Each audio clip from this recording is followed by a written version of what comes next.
మంగళగిరిలో టీడీపీ జాతీయ ప్రధాన కార్యదర్శి నారా లోకేష్ వినూత్న రీతిలో ముందుకు వెళ్తున్నారు.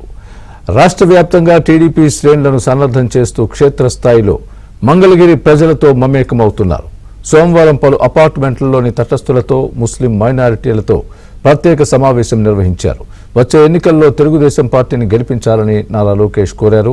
తెలుగుదేశం పార్టీ అధికారంలోకి వస్తే మంగళగిరి నియోజకవర్గ ప్రజలకు సుపరిపాలన అందిస్తామని నారా లోకేష్ హామీ ఇచ్చారు. ఉన్న ఎవ్వరిని బతకనివ్వదే అది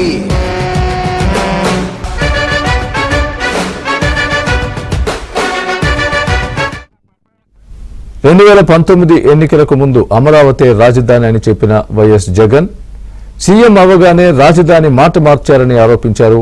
3 రాజధానుల పేరుతో రాష్ట్రాన్ని సర్వనాశనం చేశారని కూడా మండిపడ్డారు. 3 రాజధానుల పేరుతో అమరావతిని అభివృద్ధి చేయలేదని మండిపడ్డారు.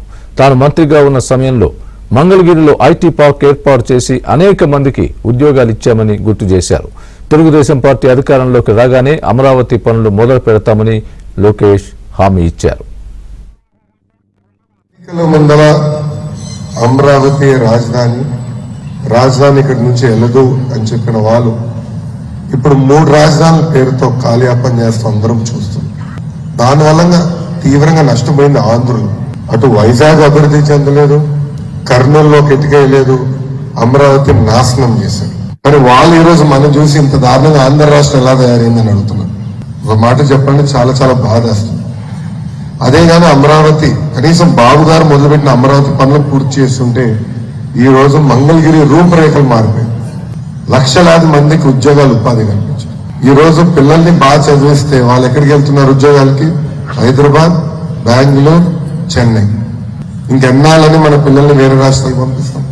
నేను ఇన్ఫాక్ట్ ఇక్కడ శాసనసభ్యుడిగా పోటీ చేయాలని ఆలోచన రాకుండా ముందరనే మంగళగిరికి ఆనాడు ఐటీ పరిశ్రమలు కూడా తీసుకొచ్చాం. అంటే ఇక్కడ లోకల్స్ చాలా మంది ఇతర దేశాలకు వెళ్ళి కంపెనీలు స్థాపించి మేము మంగళగిరిలోనే మనం పెట్టాలన్నా అంటే నేను మంత్రిగా ఆటోనగర్ లో భూములు ఏపీఐసి భూములు కేటాయించి పనులు ప్రారంభించాం. బట్ పరిపాలన సౌలభ్యం కోసం రాజధాని ఒకటే ఉండాలి, అది అమరావతి. సాగిపోయిన పనులన్నీ మళ్ళీ మేము